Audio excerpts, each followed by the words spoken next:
Salut tout le monde et bienvenue sur ma chaîne Au Québec en rock. Aujourd'hui, je vais vous parler des top Canadian Band, meilleurs groupes québécois. Toujours dans le monde du rock, bien sûr. Je vais vous défiler ça assez rapidement parce qu'on a du pain sur la planche. Je vais y aller par décade, si vous voulez, par historiquement les premiers qui nous ont épatés, puis ensuite on va s'en venir jusqu'à aujourd'hui.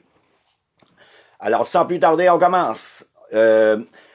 Aussi, il faut que je vous dise, à l'occasion, il y a des bands qui sont québécois, canadiens, mais avec d'autres origines également, parce que des fois, les musiciens sont partis jouer à l'extérieur. Vous allez comprendre assez vite. Je vous parle en premier de Steppenwolf, bien sûr, avec John Kay, qui est d'origine germano-canadienne. Et évidemment, on connaît tous Born to be Wild.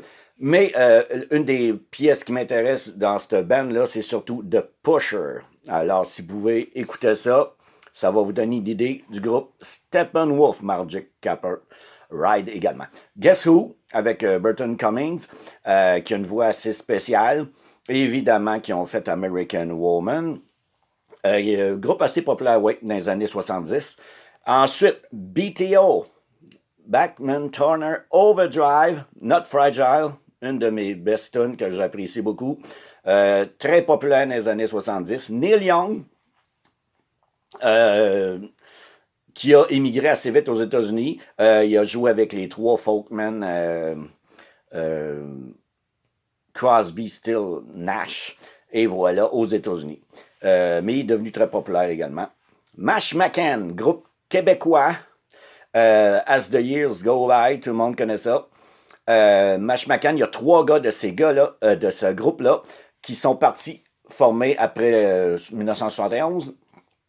April Wine, un de mes groupes favoris, qui est un groupe évidemment canadien, qui roule sa bosse depuis très longtemps. Très important comme band, pour moi en tout cas. Whipping Widow, si vous voulez écouter une tune d'eux autres. Whipping Widow. Et sur l'album, justement, que je vous ai montré tantôt, The Nature of the Beast, Future Tense, Crash and Burn, sont des pièces des plus attrayantes pour moi. On a Trooper, groupe de l'Ouest canadien.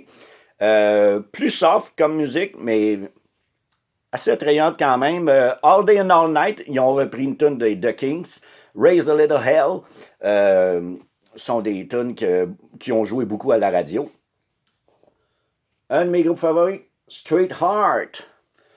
Eux autres aussi, ils pouvaient être assez rock à l'occasion dans bien de leurs tunes. Fight to Survive, Action sont des pièces qui ont beaucoup joué sur mes disques. Pagliaro, tout le monde le connaît, évidemment. Il a fait les bombes plus tard dans les années 90, mais au départ, il jouait beaucoup plus en anglais. Rain Shower, exemple, Me Lady, ce genre de tune-là. On peut pas passer à côté. Offenbach, moi, une des pièces qui m'intéresse le plus là-dedans, c'est Je le sais bien. Le reste, vous les connaissez, je suis un rocker puis tout ça. Morse Code, un des groupes rock progressifs les plus marquants, je dirais, au Québec. Important aussi, Qu'est-ce que t'as compris? C'est une des tunes les plus intéressantes pour moi. Ensuite, Harlequin. Eux autres, ils ont... qu'est-ce qu'ils ont d'intéressant? Sweet Thing in Life. Innocence, ça a beaucoup joué à la radio aussi. Max Webster's, un groupe assez populaire fin des années 70, dont le principal auteur-interprète, Kim Mitchell, a parti sous son nom dans les années 80. Il est devenu encore plus populaire. On a Saga, qui joue encore aujourd'hui. On the Loose, une des pièces pour moi la plus remarquable de ce band. Un autre de mes groupes favoris, Moxie. Super bon hard rock. Ce groupe-là est très populaire, a fait des tournées avec Black Sabbath, Boston, Styx, aux États-Unis, un peu partout. Fantasy, s'il y a une pièce que vous voulez écouter là-dessus. Triumph, on peut pas passer à côté de cette band-là.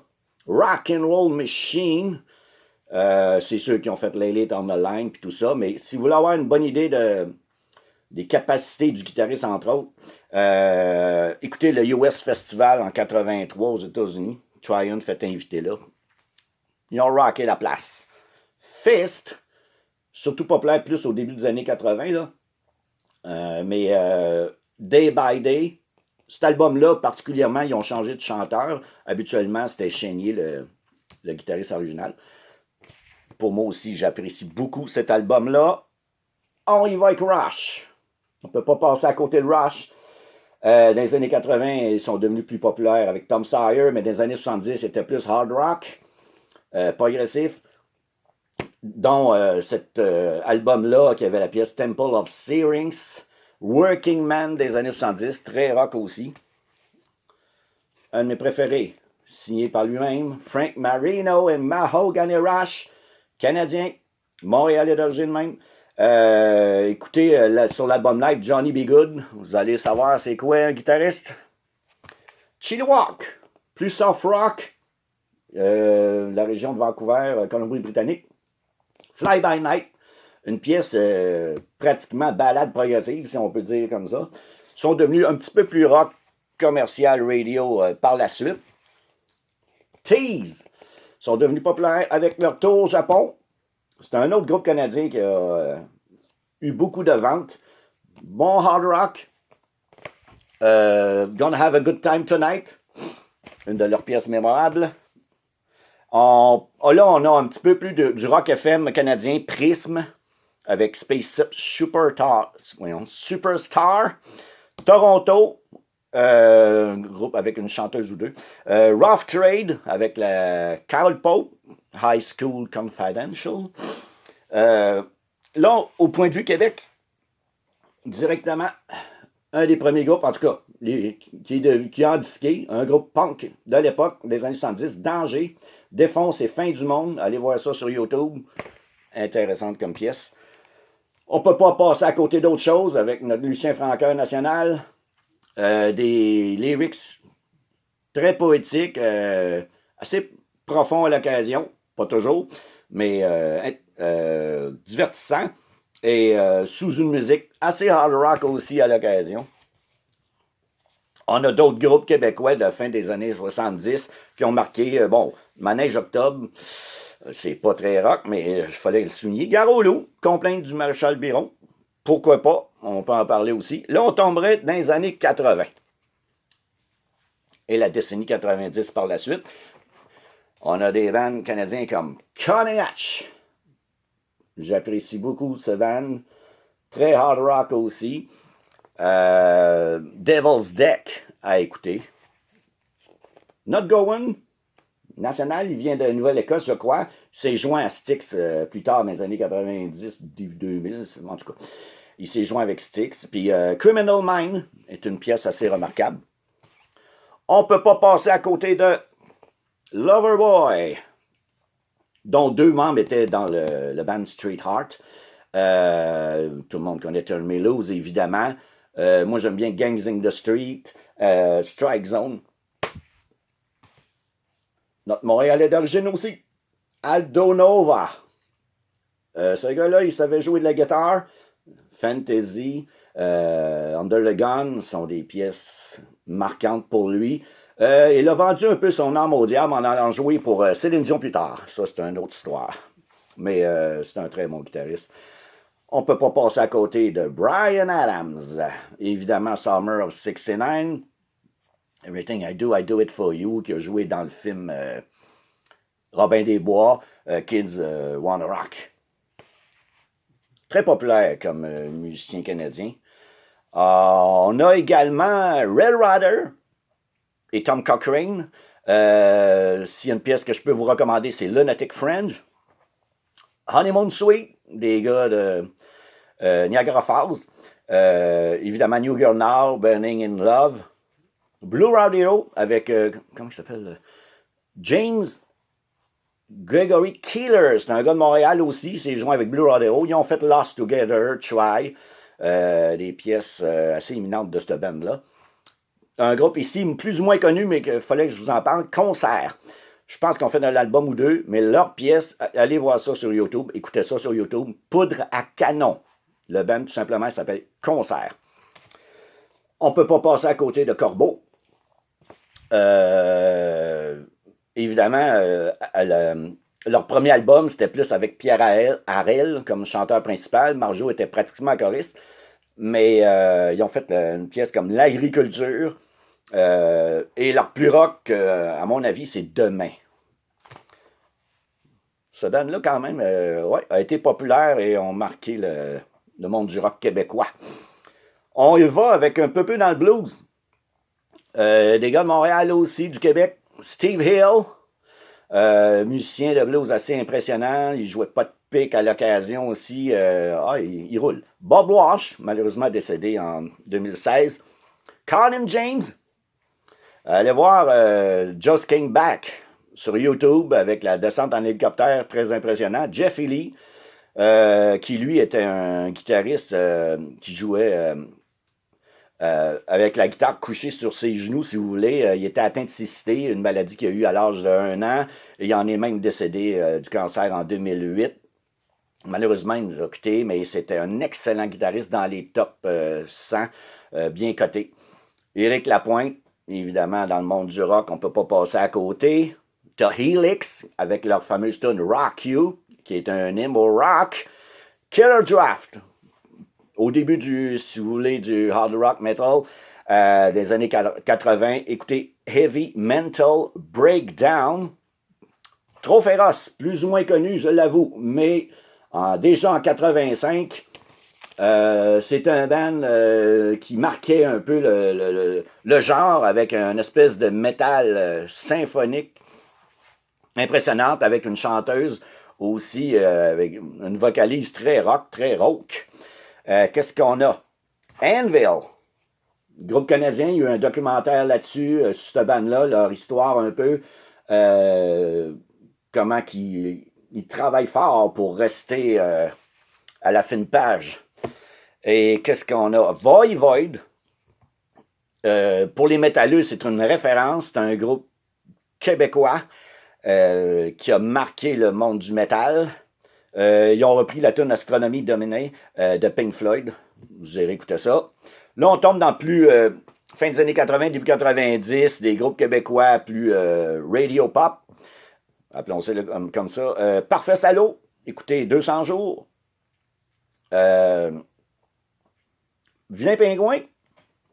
Rudy Kaya. Salut Salaud. Le Train sont des pièces intéressantes. Les Respectables. Avec Amalgame, Ma vie à l'heure, on ne peut pas passer à côté de ça. C'était pas très rock, mais écoutez, c'était dans le monde c'était à cette époque-là ce qu'on avait. Qu'est-ce qu'on a? On ne peut pas passer à côté de Sword, le groupe québécois. Très métal, très intéressant. Heavy rock, avec Rick Hughes, le frère de Lulu Hughes, la chanteuse. C'est un rock pesant. Palpitant pour moi, en tout cas, ça jouait beaucoup. Là, il va un petit peu dans l'alternatif. Évidemment, dans les années 90. I'm Not a Hurt, Our Lady Peace, avec Somewhere Out There. Écoutez ça. On a Tragically Hip, New Orleans is Sinking, Ahead by a Century. Le chanteur est malheureusement décédé du cancer il y a quelques années aussi. Tea Party, la réincarnation de Jim Morrison, Hard Rock Canadian. Heaven's Coming Down, Temptation, il s'appelle Jeff Martin, le gars. Moist, avec David Hosher, Silver, eux autres c'est plus fin 80 aussi. David Hosher, le chanteur. On y va avec des groupes québécois, plus punk, un peu Grimmskunk, Groovy Oddsrack, Melissa Auf der Mar, un nom assez spécial, évidemment, descendance germanique.